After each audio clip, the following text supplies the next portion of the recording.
ତାହା ପରିବର୍ତ୍ତନ ପ୍ରାପ୍ତ ହେଇଥାଏ।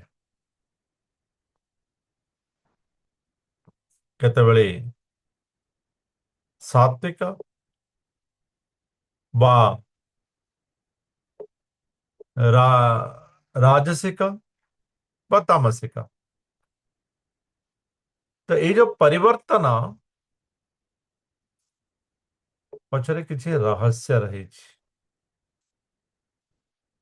ଭଗବାନ ଆମକୁ ଏ ଶରୀରଟା ପ୍ରଦାନ କରିଛନ୍ତି। ଏ ଶରୀର ଦ୍ୱାରା ଆମେ ଆତ୍ମାର ଲକ୍ଷ୍ୟକୁ ପରିପୂର୍ଣ୍ଣ କରିବା ପାଇଁ। କିନ୍ତୁ ମନୁଷ୍ୟ କଣ କରିଥାଏ ବାସ୍ତବରେ ଏ ଶରୀର ଦ୍ୱାରା ସେ ଆତ୍ମାକୁ ହିଁ ଭୁଲି ଯାଇଥାଏ। ବାସ୍ତବରେ ଶରୀରର ମୂଳ ଏବଂ ଏକମାତ୍ର କର୍ମ ଆତ୍ମାଟାକୁ ପରମାତ୍ମା ନିକଟରେ ପହଞ୍ଚାଇବା, ପରମାତ୍ମାଙ୍କ ସହିତ ଯୋଗ କରିବା। କିନ୍ତୁ ଶରୀର ପରମାତ୍ମାଙ୍କ କଥା ତ ଛାଡ଼ନ୍ତୁ, ଆତ୍ମା ଠାରୁ ହିଁ ଦୂରେଇ ଯାଇଥାଏ।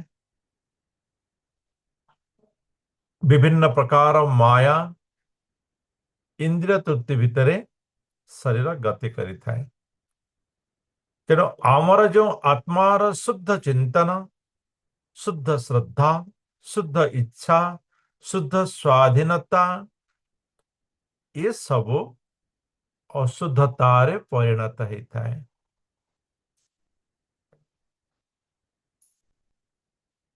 ତ ଶରୀର ଆମେ ତ ପ୍ରାପ୍ତ କରିବା ଆମର କର୍ମ ଏବଂ ଇଚ୍ଛା ଅନୁସାରେ। ଯେମିତିକି ଆଗରୁ ବି ଆମେ ଦେଖିଛେ, ଜଣେ ଛୋଟ ପିଲା, ମୁଁ ଚକୋଲେଟ ଖାଇବି।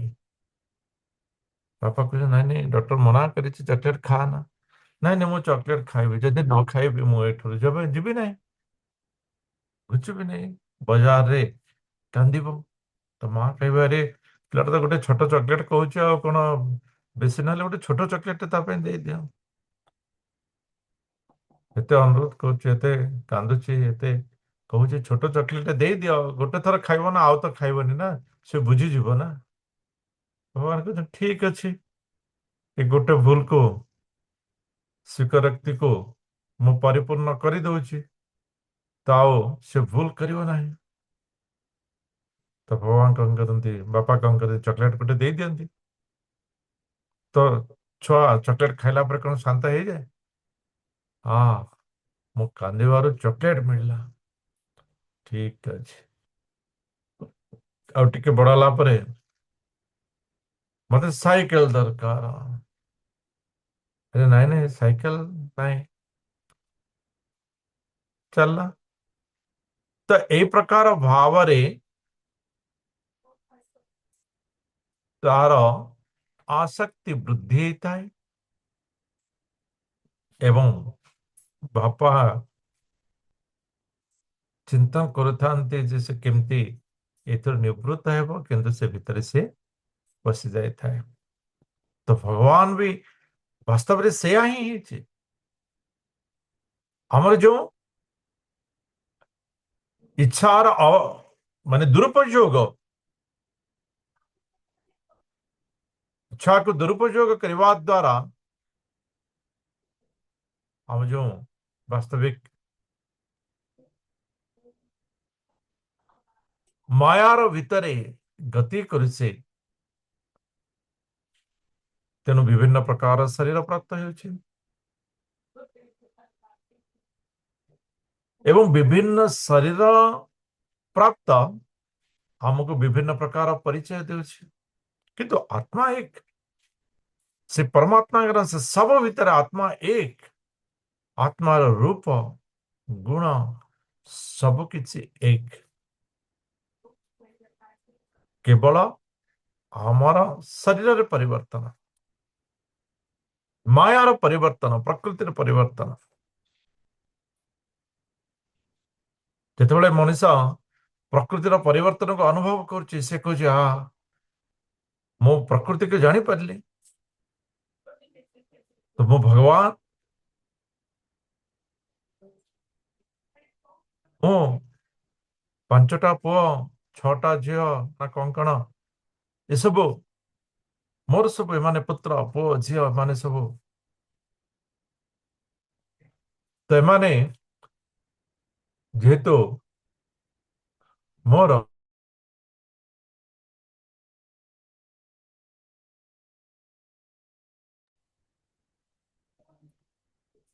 तो एमाने सब मोर मु सृष्टि मु मु हेली पुरुष मु हेली पुरुष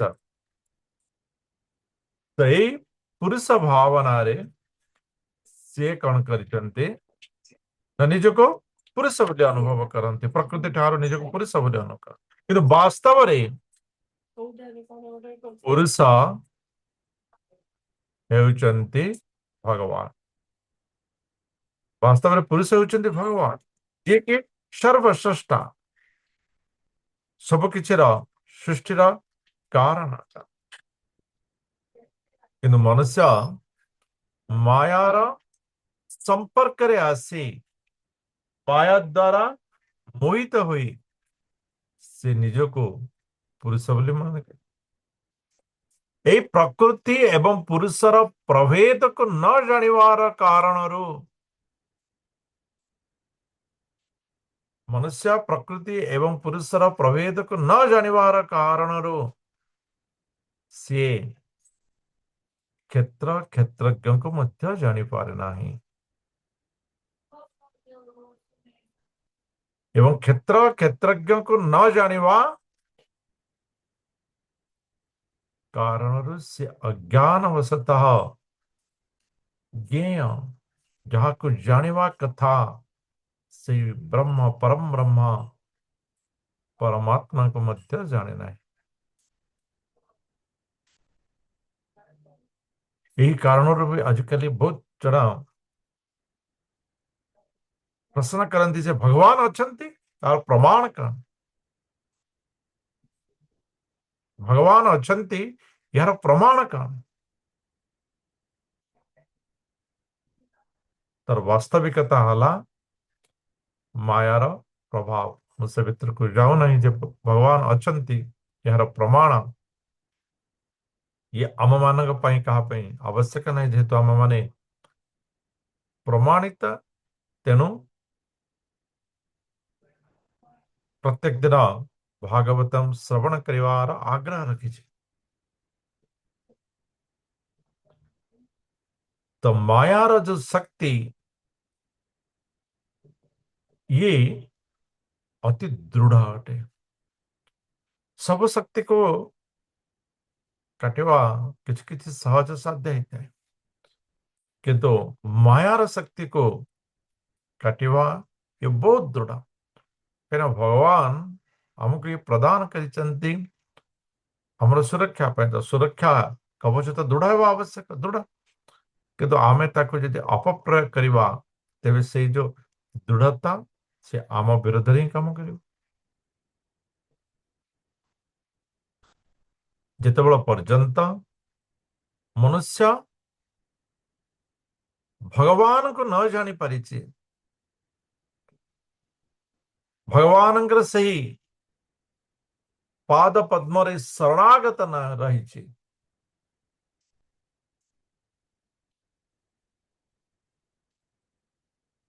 सेतबेले पर्यंत से वास्तव रे शरीर मुक्ति प्राप्त करि परिबो नाही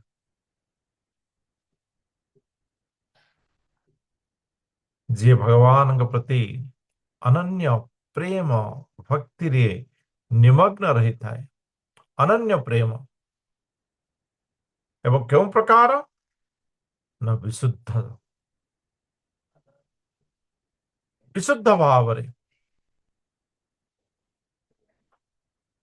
तो एमिति नहीं जे मु भगवान को प्रेम करुची कहीं ना अन्य माने मते कहिबे प्रेमिक बोली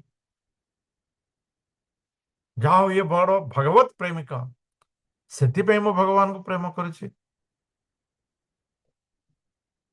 ये विशुद्ध चित्त नुह, ये विशुद्ध चित्त नुह, ये मायार चित्त अटे। भगवान को प्रेम करिवार आवश्यकता को जानी एवं ताहा को ग्रहण करी। जब भगवान को प्रेम करिवार आवश्यकता को जानी एवं ग्रहण करी, प्रेम करिवा ये हूँ दृढ़ता। गोटे विषय एमती पिला मानक भितर गोटे प्लस टू कॉलेज रो क्लास रे जाइଥିଲି, तापर पिलांग सहित विभिन्न एमती कथा अनौपचारिक कथबार्ता भितर ये कथा भी आसला। आजिकल पिला माने कौन करते, विभिन्न प्रकार चलचित्र प्रभावित होते, चलचित्र प्रभावित होते, माने आमर दृश्यर प्रभाव केते दूर पर्यंत रही है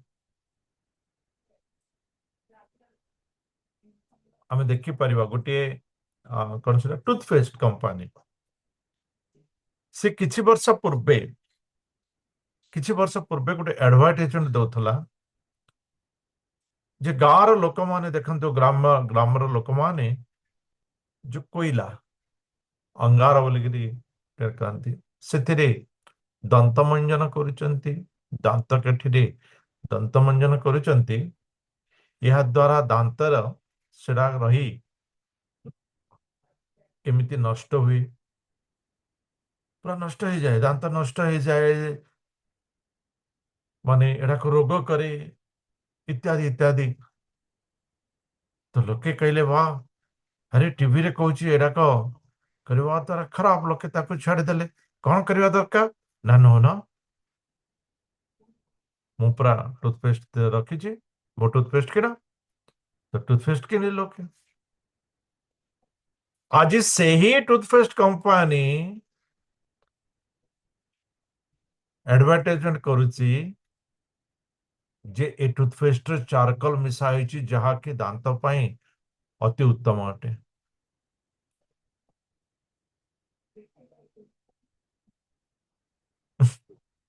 से टूथपेस्ट कंपनी आज कहूँ ए टूथपेस्ट चारकोल अच्छी, सॉल्ट अच्छी, लुण कैल्शियम अच्छी, नियंतु चारकोल दरकार दांत पाई दरकार।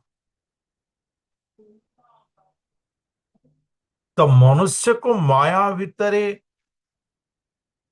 भर्ती करी ताको दिगहरा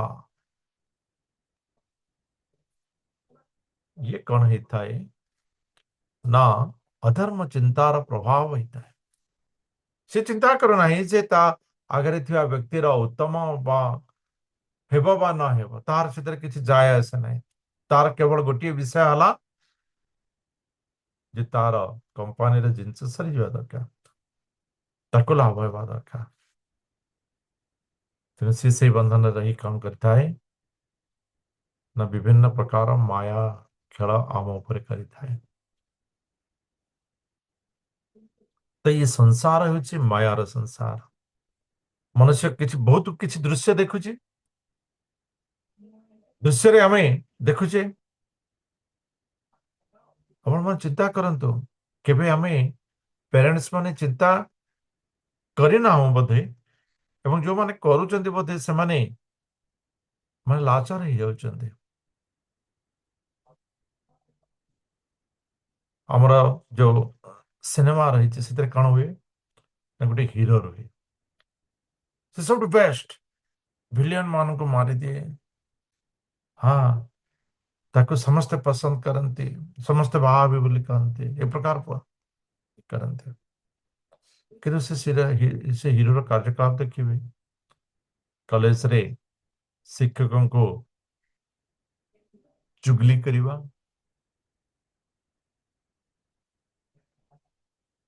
रास्ता रे अन्य मान को चुगली करवा, हैरान हरकत करवा, तापर से हीरो होता है।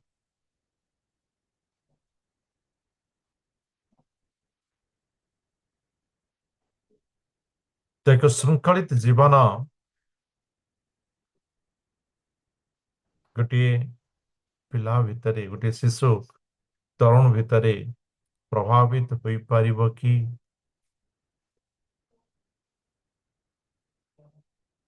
ବୟସ୍କ ମାନେ ଚିନ୍ତା କରିପାରୁଥିବେ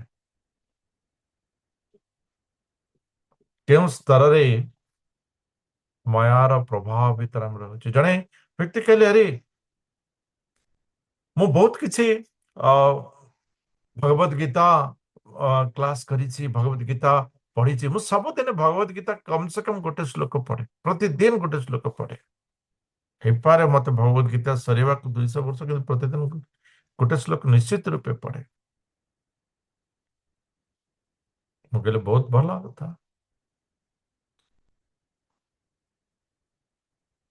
କଣ କରି ସେ ନା ଅନ୍ୟମାନେ ଯୋଉମାନେ ସମସ୍ତଙ୍କ ପ୍ରତି ଘୃଣା ଈର୍ଷାର ଭାବ ସେ ରଖିଥାଏ, ଯେ ସେ ଭଗବତ ଗୀତା ପଢୁନି, ଖାଲି ଭାଗବତମ ପଢୁଛି, ଇତ୍ୟାଦି ଇତ୍ୟାଦି ବିଭିନ୍ନ। ତ ଅନ୍ୟ ପାଖରେ ଦୋଷ ଦେଖିବା, ତା ପାଖରେ ସେ ଗୁଣରେ ରହିଛି। ଅନ୍ୟ ପାଖରେ ଦୋଷ ଦର୍ଶନ କରିବା, ସେ ଯିଏ ହବ ନା କାହିଁକି, ଅନ୍ୟ ପାଖରେ ଦୋଷ ଦର୍ଶନ କରିବା ଅପେକ୍ଷା ନିଜ ପାଖରେ ସୁଦର୍ଶନ କରିବା ଇଏ ଉଚିତ ଅଟେ। ନିଜର ଦୋଷ ତ ଦେଖିପାରିବା ଇଏ ବହୁତ ବଡ, କିନ୍ତୁ ନିଜ ପାଖରେ ସୁଦର୍ଶନ କରନ୍ତୁ। କମ ସେ କମ ନିଜ ପାଖର ଭଲ ଗୁଣ ତାକୁ ଦର୍ଶନ କରନ୍ତୁ। ଅନ୍ୟର ଦୋଷକୁ, ଆମେ ଯଦି ଅନ୍ୟର ଦୋଷକୁ ଦେଖୁଛେ, ଇଏ ପ୍ରମାଣିତ ଅଟେ ତାହାର ଦୋଷର ପ୍ରଭାବ ଆମ ଉପରେ ପଡିବ, ଆମ ଉପରେ ପଡିବ।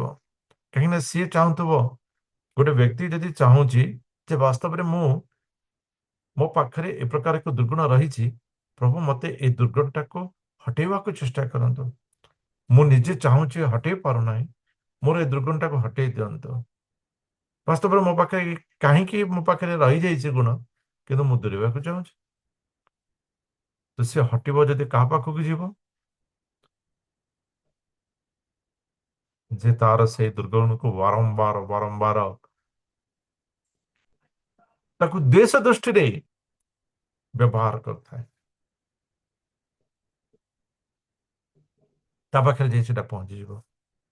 ତେଣୁ ଅନ୍ୟର ଦୋଷକୁ ଯଦି ଆମେ ବାରମ୍ବାର ତାକୁ ଚୁଗଲି କରିବା, ଅନ୍ୟର ଦୋଷକୁ ଯଦି ଆମେ କହିଦେଇ ପାରିବା, ତୋର ଏଇ ପ୍ରକାର ଦୋଷ ଅଛି, ତାକୁ ଯଦି ଦୂରେଇ ପାରିବୁ, ତୁ ଆଧ୍ୟାତ୍ମିକ ହେଇପାରିବୁ, ଭଗବତ ମାର୍ଗରେ ଯାଇପାରିବୁ, ଭଗବାନଙ୍କୁ ଭକ୍ତି କରିପାରିବୁ, ଇଏ ଠିକ ଅଛି। କିନ୍ତୁ ସେଇ ଦୋଷ ଯଦି ଈର୍ଷା ଦ୍ୱେଷ ଭାବରେ ଯଦି ବ୍ୟବହାର କରିବା, ଏବଂ ସେ ଯଦି ସେଥିରୁ ମୁକ୍ତି ହେବାକୁ ଚାହୁଁଛି, ତେବେ ତାହା ଆମ ପାଖକୁ ଆସିବ। ତେଣୁ ଅନ୍ୟର ଦୋଷ ଦୃଷ୍ଟିରୁ ନିବୃତ୍ତ ହେବା, ଇଏ ହେଉଛି ବାସ୍ତବିକ ଆଧ୍ୟାତ୍ମିକତା। କିନ୍ତୁ ମନୁଷ୍ୟ ଏ ଶରୀରର ମାୟା ଭିତରେ ବା ଏ ଶରୀରର ମାୟା ଆବୃତରେ ରହି ସେ ନିଜର ପରିଚୟକୁ ଜାଣେ ନାହିଁ, ଏବଂ ବାସ୍ତବିକ ତାହାର ଗତିକୁ ସିଏ ବୁଝିପାରେ ନାହିଁ।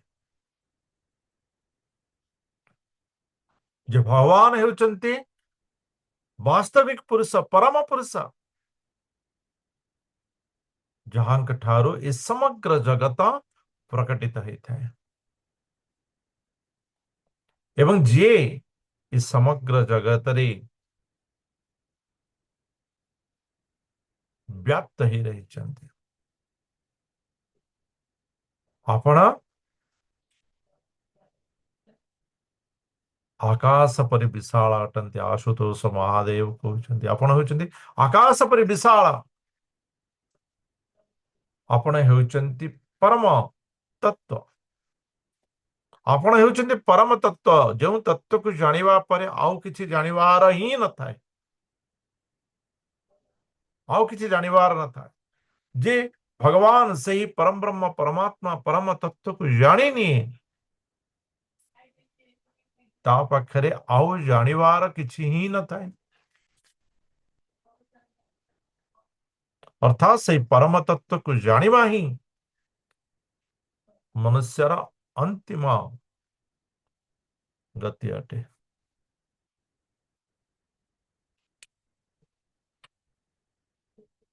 जो माया एदं पुरुरूपया सृजत विभर्ति भूयः खपयत्य विक्रियः जदभेद बुद्धि सद इवात्मदुस्तया त्वम आत्मतंत्रं भगवन प्रतिमहि। आशुतोष महादेव कहते, हे प्रभु, हे भगवान, आपणकर माया विभिन्न प्रकार रूप धारण करिथाए। आपणकर माया विभिन्न प्रकार रूप धारण करिथाए। मायार रूप को वर्णना करिवा बेले बेले कष्ट साध्य हो जाए। आमे चतुर्दश अध्याय रे यहाको देखिले से माया सप्तदश अध्याय रे मध्य जो वास्तव रे ये जो माया, ये जो गुण सत्व रज तम, से सब भीतर रहता है। आमे कहवा, अरे यज्ञ दान तपस्या ये तो महर्षि मान को मध्य पवित्र करे, तेणु यज्ञ दान तपस्या ये तो स्वयं पवित्र अटे। ये पवित्र अटे किंतु माया द्वारा प्रभावित होता है। हमें देखिले ना,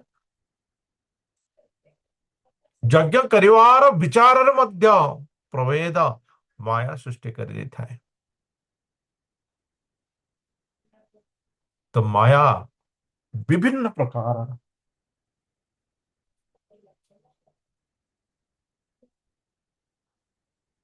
सब भितरे माया परिपूर्ण हो रही है। यज्ञ रे भी, दान रे भी, तपस्या रे भी। किंतु ये तो आवश्यक अटे महर्षि मान को मध्य जो ये पवित्र करुची, तो हमें तो साधारण ये पवित्र प्रदायक अटे। तो आमे जो पवित्र प्राप्त करिवार विषय रे गति करुचे, ताहा मध्य मायार प्रभाव युक्त हो जाए। जन व्यक्ति मंदिर को जाउची, तो मंदिर रो आसला परे कम से कम 100 जन कहब मु आज मंदिर को जाइथिलु पा। ये गोटे मजा कथा। ये बहुत दिन तलर कथा। माने जड़े स्त्री लोक आ जने स्त्री लोक पचारे, कौन आज संध्यारे जो कथबार्ता हुए ना, स्त्री लोक मैंने संध्यारे गोटे मेली करते ना, किसी किसी तो समस्ते करते किसी किसी मेली को आसेना। से कहले कौन करिवे, बहुत काम थिला, ग्राइंडर रे बिरी बाटिले, ताको फ्रीज रे रखीची, काली की ओवन रे पिठा करिवे। ये गोटे सत्य घटना। तो कई बार उद्देश्य सला ग्राइंडर भी व्यवहार करिछि, फ्रिज भी व्यवहार करिछि, से समय ये सब बहुत बड़ा ही थिला। ओवन भी व्यवहार कर। तो देखंतु गोटे भला विषय नहीं, किसी बिरी बाटिले काली पिठा करिवो, सत्य अंत कथा। किंतु से भीतर रहुछि अहंकार तत्व, जे मो हमर एति जिंस रहिछि। से विषय तार स्वरूप बदली जाए जितेबले मनुष्यर तार शरीरटा इंद्रियटा युक्त हो जाए। ସେ ତ ତାର କାମନା ଆସକ୍ତି ସେ ଭିତରେ ପ୍ରବେଶ କରି ଯାଇଥାଏ।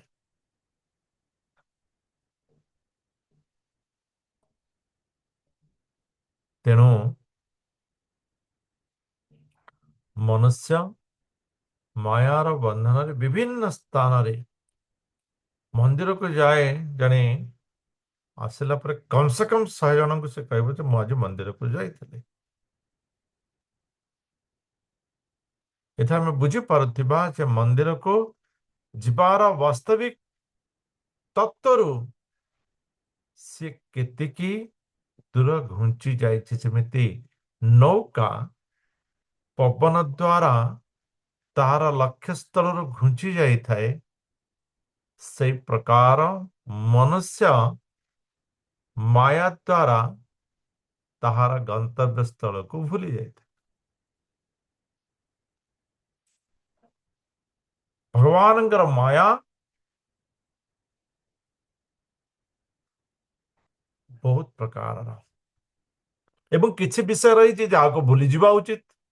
ଇଏ ମଧ୍ୟ ମାୟାର ପ୍ରଭାବ। ଏହା ଦ୍ୱାରା ମଣିଷ ସୁଧୁରିଯାଏ ଏବଂ କିଛି ବିଷୟ ରହିଛି ମନୁଷ୍ୟ ମନେ ରଖି ତାକୁ ପରିମାର୍ଜିତ କରିଦିଏ। ଇଏ ବି ଉତ୍ତମ ଅଟେ। ତେଣୁ ମାୟା ମନୁଷ୍ୟକୁ ପାଳନ କରିଥାଏ। ମାୟାର ଆକର୍ଷଣ ଦ୍ୱାରା ମନୁଷ୍ୟ ପୁନର୍ବାର ସୃଜନ ହେଇଥାଏ, ଜନ୍ମ ନେଇଥାଏ। ପ୍ରଭୁ ମତେ ଆଉ ଗୋଟେ ଘଣ୍ଟା ଟିକେ 2 ଘଣ୍ଟା ଟିକେ ବଞ୍ଚେଇ ଦେବେନି, ମୁଁ ଆଲମାରିର ଚାବିଟା ଚାବି କାଠି କୋଉଠି ରଖିଛି କହିନି କାହାକୁ, ମୁଁ କାହାକୁ ବି କହିନି, ନହେଲେ ସେ ଏତେ ଧନ ସମ୍ପତ୍ତି ସେ ଭିତରେ ରହିଛି, କିଏ ନେଇଯିବ? କିଏ ନବ? ଯାହାର ସେଟା ପ୍ରାପ୍ୟ ତା ପାଖରେ ହିଁ ପହଞ୍ଚିବ। ଯଦି ସେଟା ଚୋରର ପ୍ରାପ୍ୟ ଅଛି, ତୁମେ ଚାବି କାଠି ଦେଲେ ବି ସେ ଚୋର ପାଖରେ ଯାଇ ପହଞ୍ଚିବ। ମଣିଷ ତ ଆଉ ସେ ଚିନ୍ତା କରେନି ନା, ଟିକେ ରହିଯାଅ, ଟିକେ ରହିଯାଅ, ମୁଁ ଟିକେ ଚାବି କାଠି ଧନ ଧନ ଧନ ଚିନ୍ତା କରି ମଣିଷ ମରିଯାଇଥାଏ ଏବଂ ସେଇ ଆଉ ଥରେ ଧନକୁ ପ୍ରାପ୍ତ କରିବା ପାଇଁ ଜନ୍ମ ନେଇଥାଏ। ଯେମିତି ଆମେ କାନ୍ଥକୁ ବଲ୍ବ ମାନେ ଯୋଉ କଣ ସ୍ପଞ୍ଜ ବଲ୍ ଯଦି ଫିଙ୍ଗିବା, ସେ କାନ୍ଥକୁ ବାଜିବ, ପୁଣି ଆମ ପାଖକୁ ଆସିବ। ତ ମନୁଷ୍ୟ ସେଇ ପ୍ରକାର ମୃତ୍ୟୁ ହୁଏ, ପୁଣି ସୃଷ୍ଟି ହେଇଥାଏ। ତାର ସବୁ ଧନ ଚାବିକାଠି ସବୁ ରହିଯାଇଥିଲା, ଆଉ ଥରେ ତାକୁ ସଂଗ୍ରହ କରିବା ପାଇଁ ମାୟା ଭିତରେ ପଶି ଯାଇଥାଏ। ତେଣୁ ମଣିଷର ସୃଜନର କାରଣ ହେଉଛି ମାୟା, ପାଳନର କାରଣ ହେଉଛି ମାୟା ଏବଂ ସଂହାର ତ ଆମେ ଜାଣିଛେ ମାୟାର ଭିତରେ ସଂହାର ଇଏ ତ ନିଶ୍ଚିତ ଅଟେ। ତେଣୁ ଭଗବାନ ଏ ମାୟା ଦ୍ୱାରା ସୃଜନ ବି କରିଥାନ୍ତି, ପାଳନ ବି କରିଥାନ୍ତି, ସଂହାର କରିଥାନ୍ତି।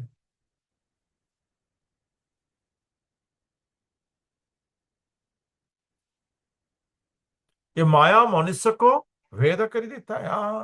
ସେ ଧନୀ, ତାଠୁ ମୁଁ ଧନୀ, ତାଠୁ ମୁଁ ସୁନ୍ଦର, ତାଠାରୁ ମୋର ଡ୍ରେସ୍ ଅଧିକ ସୁନ୍ଦର, ତାଠାରୁ ଅଧିକ ମୁଁ ଆହୁରି କଣ ଯୌବନ ଅଛି ମୋର, ଇତ୍ୟାଦି ଇତ୍ୟାଦି।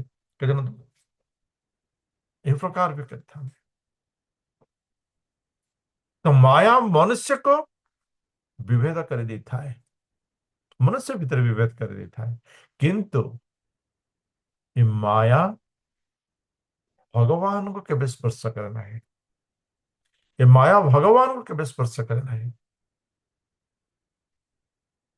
ଯେମିତିକି ଜଣେ ଲୋକ ମ୍ୟାଜିକ ଦେଖଉଛି, ଆଗରେ ବସିଥିବା ବିଶେଷ କରି ଆମର ମାତୃଶକ୍ତି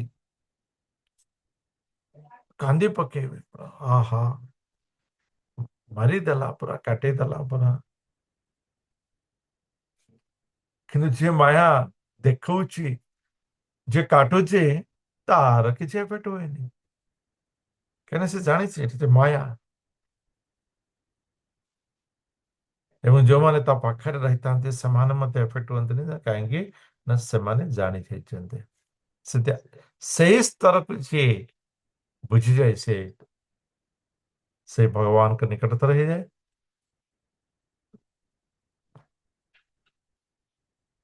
ତ ମାୟା ଆମକୁ ପ୍ରଭାବିତ କରିଥାଏ, କିନ୍ତୁ ଭଗବାନଙ୍କୁ ଏ ପ୍ରଭାବିତ କରିନଥାଏ, ଯେହେତୁ ଭଗବାନ ହେଉଛନ୍ତି ନିର୍ବିକାର। ସେ ହେଉଛନ୍ତି ସ୍ୱତନ୍ତ୍ର, କେବଳ ସ୍ୱତନ୍ତ୍ର ନୁହନ୍ତି, ସେ ହେଉଛନ୍ତି ପରମ ସ୍ୱତନ୍ତ୍ର, ପରମ ସ୍ୱତନ୍ତ୍ର। क्रियाकलापे इदमेव योगिनः श्रद्धान्विताः साधु यजन्ति सिद्धये भूतेन्द्रियान्तः करणोपलक्षितं वेदी च तन्त्रे च त एव कोविदाः, त एव कोविदाः। आशुतोष महादेव कहते प्रभु, हे भगवान, आपण हेउचंती संपूर्ण रूपी स्वतंत्र, आपण हेउचंती जो पंचभूत इंद्रिय एवं ये जो अंतःकरण मनोबुद्धि अहंकार, ये सब जाकर प्रेरक।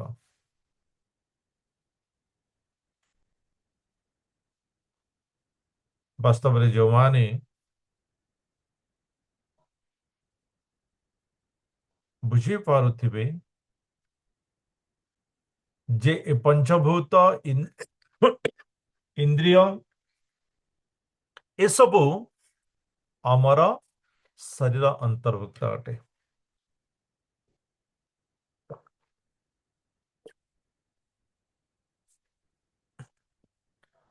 ये सब अमर शरीर अंतर्भुक्त अटे। वास्तव में जो माने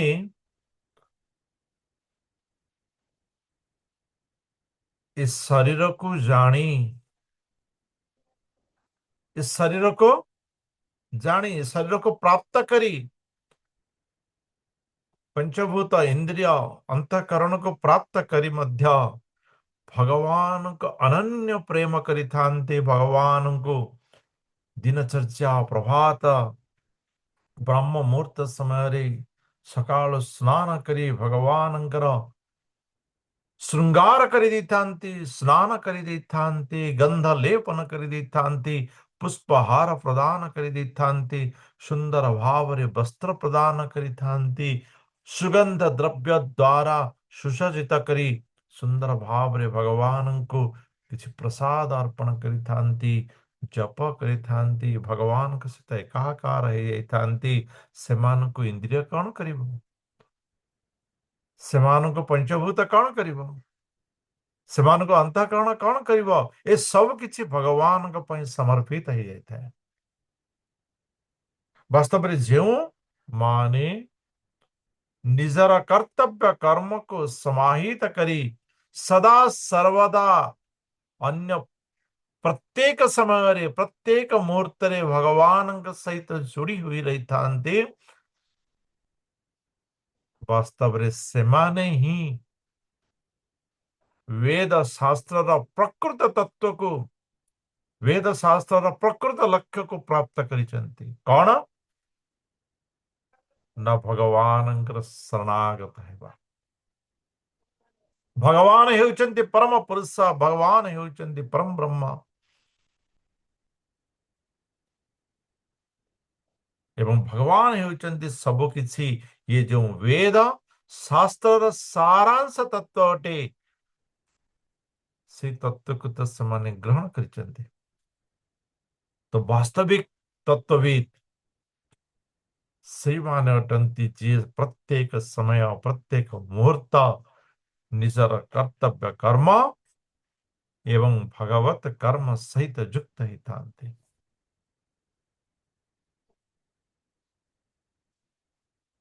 ସେମାନେ ଭଗବାନଙ୍କର ସେଇ ସୁନ୍ଦର ସଚ୍ଚିଦାନନ୍ଦ ରୂପରେ ଆକୃଷ୍ଟ ହେଇଥାନ୍ତି। अकाम सर्व कामो वा मुख्य काम उदार देहि त्रिवेण भक्ति योगेन यदि पुरुषं परम। अकाम कामना विहित हो बस सर्व काम बा काम प्राप्त करबा पाई हो बा मुख्य काम बा मोक्ष प्राप्ति पाई हो ये सब किछि मनुष्य व्यक्ति योगेन यते पुरुषम केतेबेले प्राप्ति करि पारिबो ना भक्ति रे अनन्य प्रेम रे अनन्य प्रेम रे शरणागत भाव रे अनन्य प्रेम रे यजते पुरुषम से परम पुरुषଙ୍କୁ भजन କରିଥାନ୍ତି यजना के अपने चिंतन କରିଥାନ୍ତି ସେତେବେଳେ ମନୁଷ୍ୟର ଅକାମ ହେଉ କାମ ହେଉ ବା ମୋକ୍ଷ ହେଉ ତାହା ପ୍ରାପ୍ତ ହେଇଥାଏ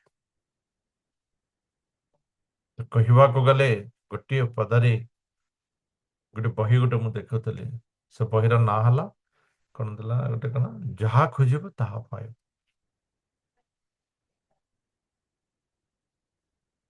ସେମିତି ଭଗବାନ ହେଉଛନ୍ତି ସେହି ପରମ ପୁରୁଷ ଯାହା ଖୋଜିବ ତାହା ପାଇବ ଭଗବାନଙ୍କ ବିନା ଆଉ କିଛି ନାହିଁ ଭଗବାନଙ୍କ ବିନା ଆଉ କୌଣସି ବି ରାସ୍ତା ନାହିଁ କୌଣସି ବି ପଥ ନାହିଁ କୌଣସି ବି ଇଚ୍ଛା ନାହିଁ ଯିଏ ମନୁଷ୍ୟର ପ୍ରକୃତ ଇଚ୍ଛାକୁ ପୂରଣ କରିପାରିବ ବାସ୍ତବିକତାକୁ ଯେତେ ନିଜର ହେଉ ଯେତେ ପାଖ ଲୋକ ହେଉ କିନ୍ତୁ ବାପା ପୁଅ ପାଇଁ ଯେତିକି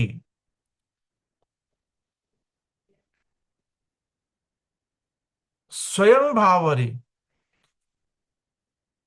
ପୁତ୍ର ନ କହିବା ପରେ ମଧ୍ୟ ଯେତିକି ଚିନ୍ତନ କରିଥାଏ ଆଉ ଦ୍ୱିତୀୟ କି କରିପାରିବ ଗୋଟେ ପିଲାର ଭବିଷ୍ୟତକୁ ପାଇଁ ପିତା ଯେତିକି କରିଥାଏ ନିଜର ଯିଏ ବି ହଉ ସେତିକି ହେଇପାରିବ ନାହିଁ ତେଣୁ ଭଗବାନ ସେ ହେଉଛନ୍ତି ପରମ ପିତା ତେଣୁ ଆମର ଚିନ୍ତନ ଜଣେ ମାତାଜୀ କାଲି ଦେଖା ହେଇଥିଲେ ବହୁତ ଅଭିଷେକ ଭଗବାନଙ୍କ ଉପରେ ଯେ ମୁଁ ଭଗବାନ ମୋ ପାଇଁ ଏହା କଲେନି ସେୟା କଲେନି ସେୟା କଲେନି ସେୟା କଲେ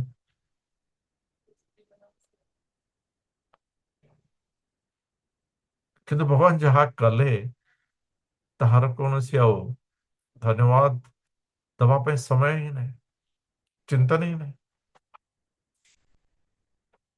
ତ ବାସ୍ତବରେ ଭଗବାନ ଯାହା ବି କରିଛନ୍ତି ଏ ତ ଭଗବାନଙ୍କର ପ୍ରଦାନ ଅଟେ ନା ତାକୁ କେବେ ଆମେ ସ୍ୱୀକାର କରିଛେ ତାକୁ କେବେ ଆମେ ଧନ୍ୟବାଦ ଦେଇଛେ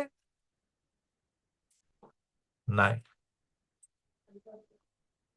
ଯେହେତୁ ଆମେ କେବଳ ପ୍ରାପ୍ତ କରିବାର ଚିନ୍ତନ ଭିତରେ ରହିଯାଇଛି ପ୍ରାପ୍ତ କରିବାର ଚିନ୍ତନ ଭିତରେ ଯାହା ବି ଆମେ ପ୍ରାପ୍ତ କରିବା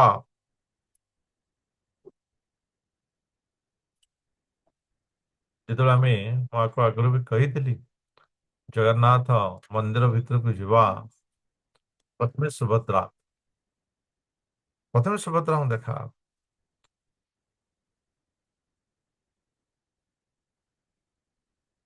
ସୂକ୍ଷ୍ମ ରୂପା निर्लिप्ता गुप्त देहा त्रिजगत जननी देहि में भक्ति मुक्ति हरिपाद जुगले सुभद्रा होचंती माया जोग माया मनुष्य को माया रे भरी दियंती मायार संसार कर दियंती कौन से भगवान को भूलिबा पाई नुहे से मने पकई दियंती रे ଭକ୍ତ ତୋର ସମ୍ପର୍କ ଏଇ ଭଗବାନଙ୍କ ସହିତ କେବେ ମନେ ପକେଇଛୁ? ତ ବାସ୍ତବରେ ଆପଣ ମାନେ ଦେଖିଥିବେ ମନ୍ଦିର ଭିତରକୁ ଗଲାବେଳେ ବହୁତ ବଡ ଲିଷ୍ଟ ଧରି ଯାଇଥିବେ, ମୁଁ ଏହା ମାଗିବି, ସେୟା ମାଗିବି, ସେୟା ମାଗିବି। କିନ୍ତୁ ସୁଭଦ୍ରାଙ୍କର ଦର୍ଶନ ମାତ୍ରେ ହିଁ ସେ ସବୁ ଲିଷ୍ଟ ବନ୍ଦ ହେଇଯିବ।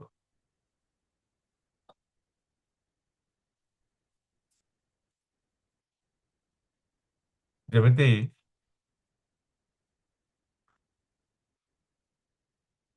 ବହୁତ ଦିନ ପରେ ଗୋଟିଏ ମା ତାର ସନ୍ତାନକୁ ଯେତେବେଳେ ଭେଟେ, ବହୁତ ଦିନ ପରେ କାନ୍ଦି ପକାଏ।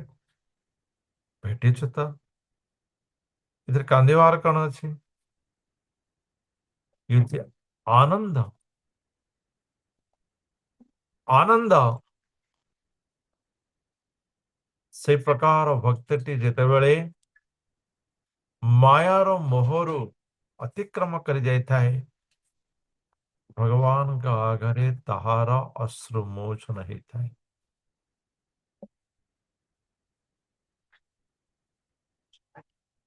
ତାର ସ୍ମରଣ ହେଇଥାଏ ଯେ ମୁଁ କେଉଁ ପ୍ରକାର ଭାବରେ ମାୟାର ବନ୍ଧନରେ ଭରି ରହିଯାଇଛି। ଆପଣମାନେ ଯଦି କେତେବେଳେ ଜଗନ୍ନାଥଙ୍କ ପାଖକୁ ଆଗକୁ ଯାଇଥିବେ, ଏହା ହିଁ ଅନୁଭବ କରିଥିବେ। ଏବଂ ଯେତେବେଳେ ବାହାରକୁ ଆସିବେ, ପୁଣି ଆଉଥରେ ମାୟାର ବନ୍ଧନରେ, ହଁ ହେଲା ଆଉ କଣ କରିବା, ଚାଲ ଖାଇବା, ହଁ ସମୁଦ୍ର ଯିବା, ବୁଲିବା, ପୁଣି ମାୟାର ବନ୍ଧନରେ ବାଧ୍ୟ ହବା। ହୁଁ। ତ ଇଏ ହେଉଛି ମଣିଷର ଗତି। ଯେତେବେଳେ ମନୁଷ୍ୟ ତାହାର ସମସ୍ତ ଚିନ୍ତନ ଭଗବାନଙ୍କ ନିକଟରେ ସମର୍ପିତ କରିଦେଇଥାଏ, ଭଗବାନ ହିଁ ପରମ ପୁରୁଷ ଏ ଚିନ୍ତା କରିଥାଏ, ତେବେ ଭଗବାନଙ୍କ ଠାରୁ ସେହି आवश्यक ईप्सित मार्ग प्राप्त कर जाता है।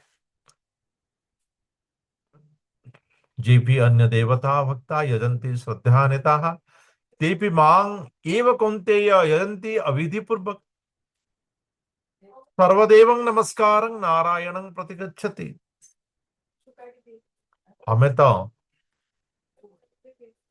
विभिन्न कर्म करुचे, जेमती गोटे ऑफिस अच्छी बा गोटे इंडस्ट्री अच्छी बा किसी गोटे अच्छी, किए आसुची ऑफिस टेबल फेबल सफा कर देउची, किए आसला घर झाड़ू मारदेला, किए आसला टॉयलेट फॉयलेट सफा कर दे पड़ेला, किए आसला फाइल फाइल जहाँ नवार थिला, जहाँ दबार थिला ताकू सजासजी करदेला, किए आसला कौन लेटर टाइप करियार थिला टाइप करदेला, किए आसला चिंता करला आज कौन कौन करिवार योजना थिला एवं काहाको को क्यों काम दिया हबो इत्यादि इत्यादि विभिन्न कर्म विभिन्न, किंतु समस्त कहा पे कर्म करते, समस्त कहा पे कर्म करते, केवल गोटे लक्ष्य जो कंपनी बा ऑफिस अच्छी से जो से ऑफिस से कंपनी से लक्ष्य को पूर्ण करवा होची समस्त गोटे काम। यह नुहे जे चपरा से कौन ऑफिस रो लक्ष्य को पूर्ण करला कि नहीं नहीं, लक्ष्य को जदि जने के पूर्ण करने को बसी से चपरासी रो जो सेवा ये यथेष्ट आवश्यक थिला, नल तो से रही न था, आवश्यक न रखा न था। तेणु से परोक्ष और प्रत्यक्ष रे हो से संपूर्ण रूपे सही विषय को ही पूर्ण करने को तार कर्म समर्पित अटे, समस्त का कर्म छोट हो बड़ हो समस्त कर्म से गोटे लक्ष्य को पूरण करने से प्रकार भगवान को मनुष्य वास्तव में विभिन्न रूप से समर्पित होता है। जी जो प्रकार क्रिया ता भगवान को समर्पित होता है, किंतु मनुष्य ताहा को न जानी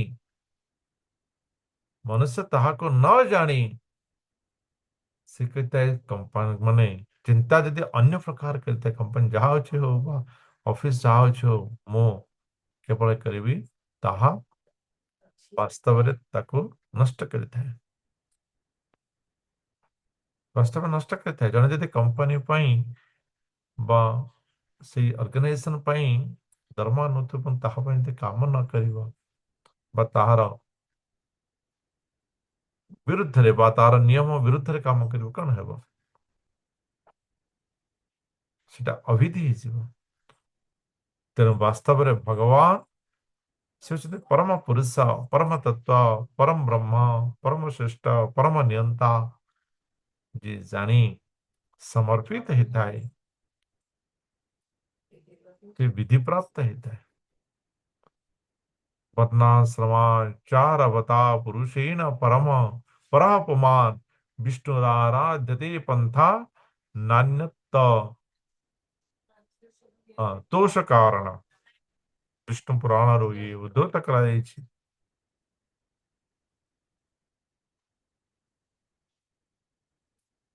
मनुष्य जो मार्ग रे जावना कहेंगे कर्मयोग हो ज्ञान योग हो और भक्ति योग जहाँ भी जिते वेद शास्त्र पारंगम ही था से यदि भगवान विष्णुकर आराधना करूना से तार लक्ष्य प्राप्त कर पारे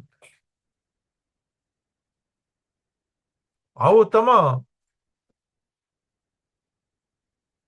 किसी भी नहीं केवल से ही विष्णुकर आराधना करिबा ये होची मनुष्यर सब प्रकार मार्गर अंतिम लक्ष्य। सब मार्गर से अंतिम लक्ष्य होची विष्णुकर आराधना करिबा।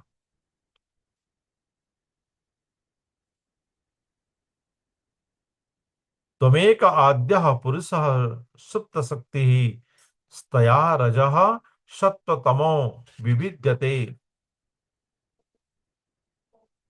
महानहंकं मरुद अग्निवार्धराः सुरसयो भूत गणा इदं यताः।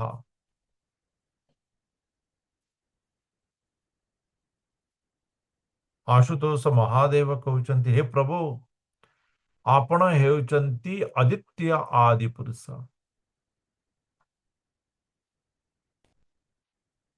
परम पुरुष परम तत्व ଏବଂ ଆପଣ ହେଉଛନ୍ତି ଅଦିତ୍ୟ ଆଦି ପୁରୁଷ ଆପଣଙ୍କର ଦ୍ୱିତୀୟ ଆଉ କିଛି ନାହିଁ। ଆପଣ ହେଉଛନ୍ତି ଆଦି ପୁରୁଷ ଆଦି ସ୍ରଷ୍ଟା ଆପଣଙ୍କର ସ୍ରଷ୍ଟା ଆଉ କେହି ନାହିଁ।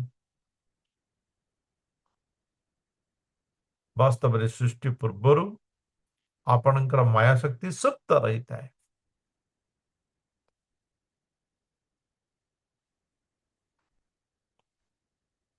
ଏବଂ ସୃଷ୍ଟି ସମୟରେ ହିଁ ମାୟାର ସୃଷ୍ଟି ହେଇଯାଇଥାଏ। ତାହା ସତ୍ଵ ରଜ ତମ ଏ ପ୍ରକାର ଉତ୍ପନ୍ନ ହେଇଥାଏ ଏବଂ ସେହି ମାୟାର तत्वर महत्त्व अहंकार आकाश वायु अग्नि जल पृथ्वी देवता ये समस्त सृष्टि रही है।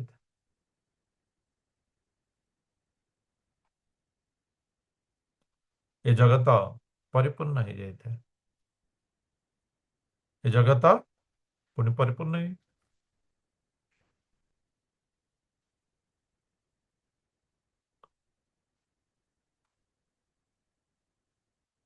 ଏବଂ ତାପରେ ଭଗବାନ କଣ କରିଥାନ୍ତି?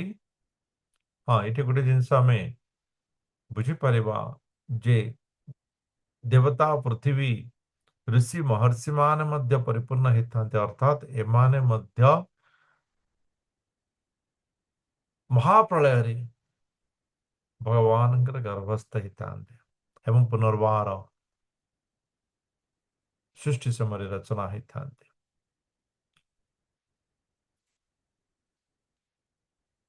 ଏବଂ ସୃଷ୍ଟଂ स्वशक्ति दमनो प्रविष्ट चतुर्विधं पूरमात्मा सकेन अथो विदुस्तं पुरुषं संतवंत भुंक्ते ऋषिकेर मधु सारंग। तापर भगवान कण करती निजर माया शक्ति द्वारा विभिन्न जीव जगत जरायुज अंडज स्वेदज उद्भिजज आदि चारि प्रकार जो जीव जगत रही ସେହି ଜୀବ ଜଗତକୁ ସୃଷ୍ଟି କରିଥାନ୍ତି।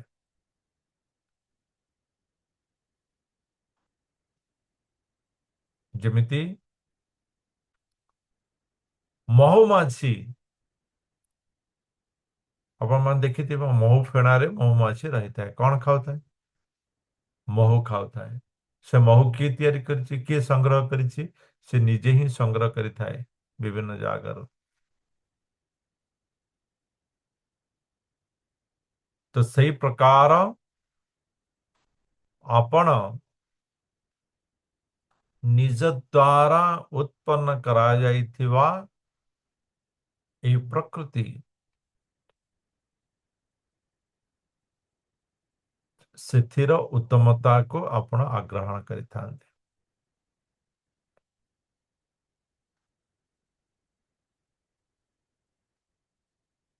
ଆପଣ ମଧ୍ୟ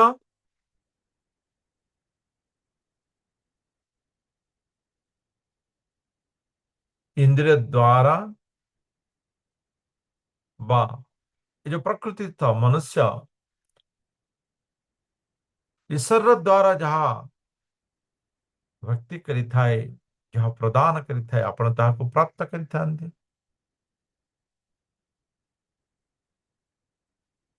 तेणु तो आपण हेउचंती वास्तविकरे पुरुष जीव।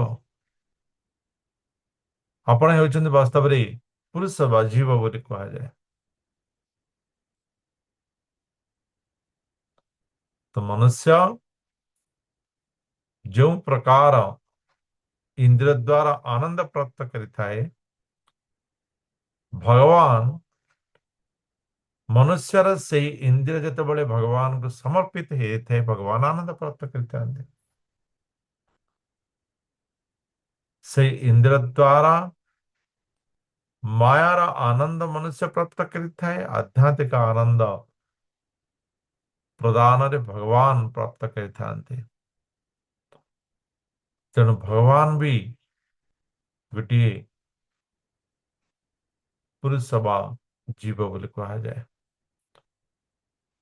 जी की सृष्टि भी करिथाए एवं उपभोग भी करिथाए।